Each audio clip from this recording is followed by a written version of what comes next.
Hey guys, welcome back to my channel, Road to the Philippines. Today is, I got my calendar here, December 22nd, 2020.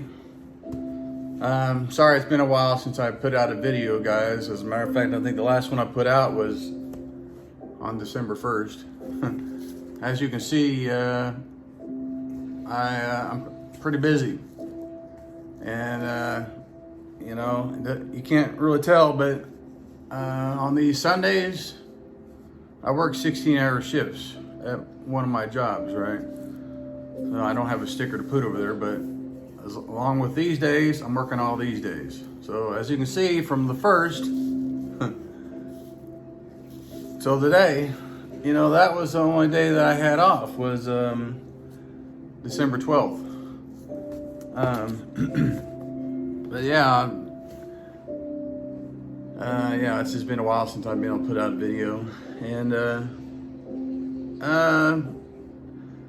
plus, you know, my life is kind of goes up and down with me and Irene. This month was no exception. We had some issues this month, and we're doing good now. Me and Irene are back on, you know, back together as usual. But I wanted to say, for those of you new to my channel, basically what my channel is all about is a video diary of my life here in the United States, and just basically videotaping my life, going from living here in the United States to eventually retiring over in the Philippines. I mean, that my retirement isn't going to take place for another minimum 2.5 years. At the earliest that I, you know, can retire would be like the summer of 2023. I mean, that's not that far away. So I'm just kind of waiting to see what my kids are going to do. My son, he graduates in May. He's a senior this year, and my daughter, she's a sophomore, and she's going to graduate 2 years after him. So, you know, kind of depending on what my kids decide to do, and that's going to determine how early I can get over to the Philippines, right? You know, if my kids decide to go to college, and, you know, I hope they do, you know, because we, you know, having a good college education is kind of important, you know. Some people may disagree with that and say, well, you know, you can go to a trade school and get a good paying job, which is true. But, you know, like I said, depending on what they do after college or after high school is going to determine when I get over there.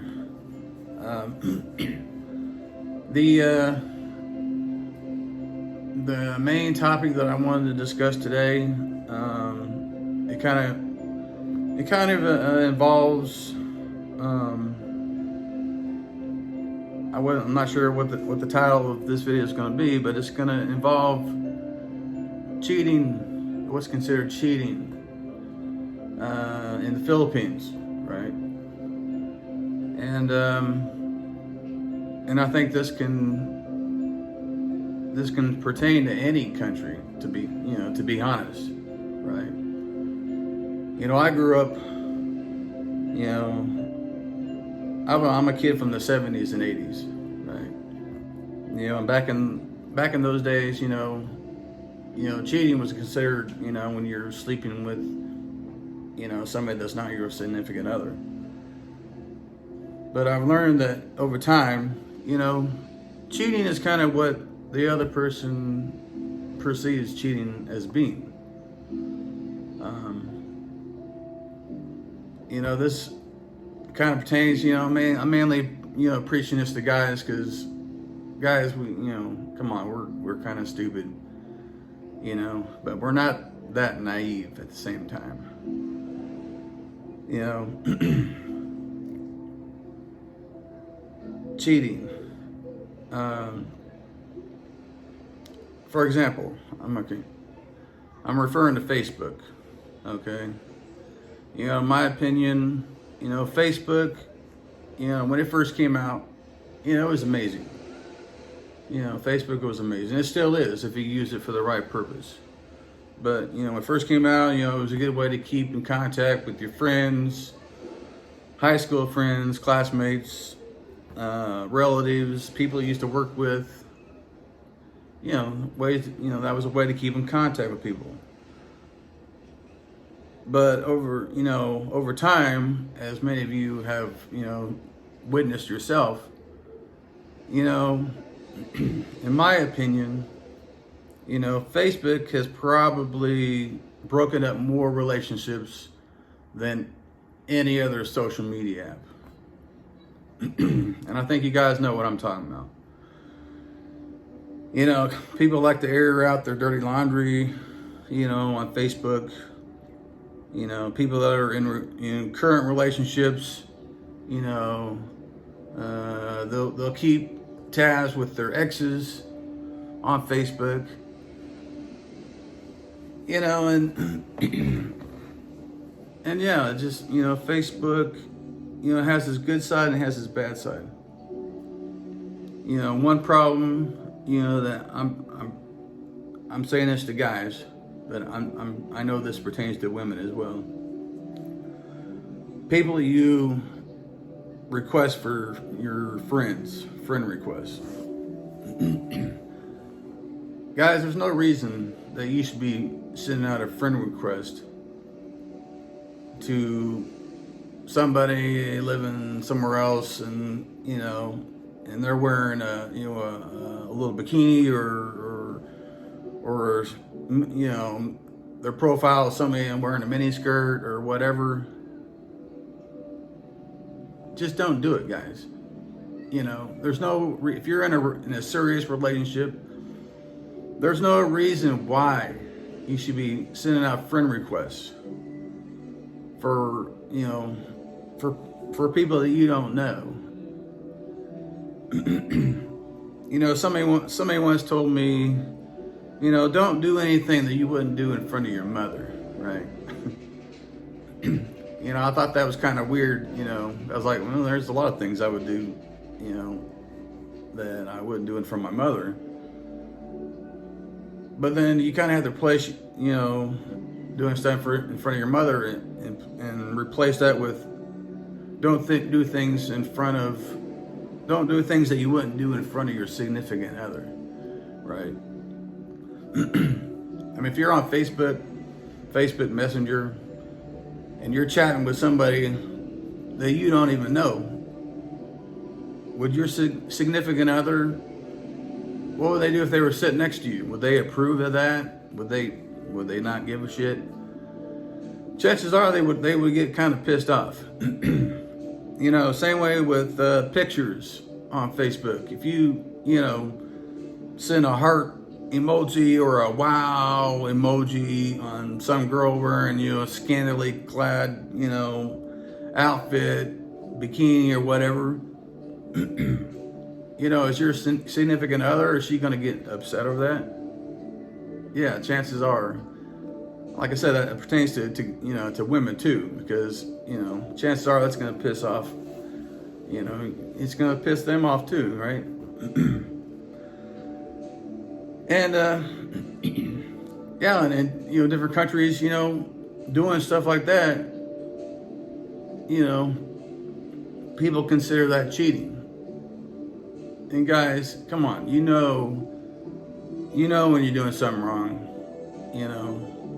I did it myself, and it nearly broke up my relationship with my girl over there.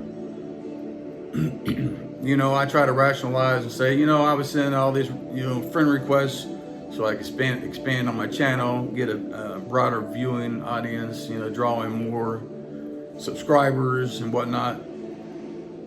But there's no reason that I should have been clicking on pictures of random women like that and, hitting the wow emoji. I mean, that was stupid. And yeah, guys, just don't freaking do it, because it's going to ruin your relationship. Same way with ladies. You know, if you do that on some guy's profile you don't know, and you're like, wow, that's an amazing picture or whatever, that's gonna piss somebody off. It's gonna piss off your spouse. It's gonna piss off your boyfriend, your girlfriend, significant other. So just don't do it.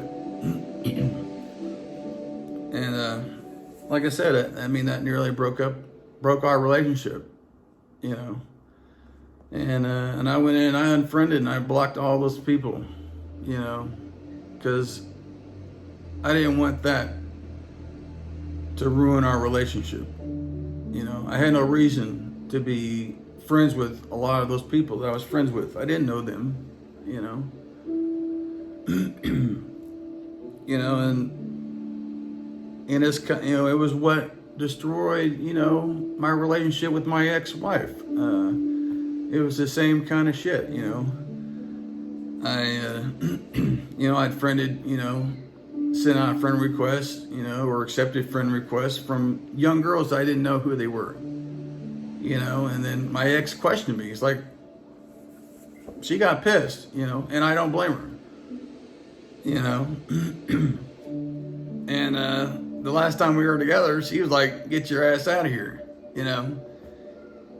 And I mean, that was many, many, many years ago. But yeah, I mean, that caused us to break up, right? And yeah, Facebook has really broken up a lot of relationships over the years, including my own. You know, I remember her and I, you know, my ex and I split, and I was living with a friend of mine. And I remember you know, you could go on there and update your status, you know, whether you're single, married, separated. I don't know what the choice of word. It's complicated. And I remember I was living with a friend of mine, and he was letting me stay, you know, at his place. And I happened to go on Facebook after my ex-wife and I split, right? And I looked on there, and she had changed her status on Facebook from it's complicated to single. And once again, thanks to Facebook, that ruined our relationship. I mean, our relationship was, you know, hanging by a thread anyways.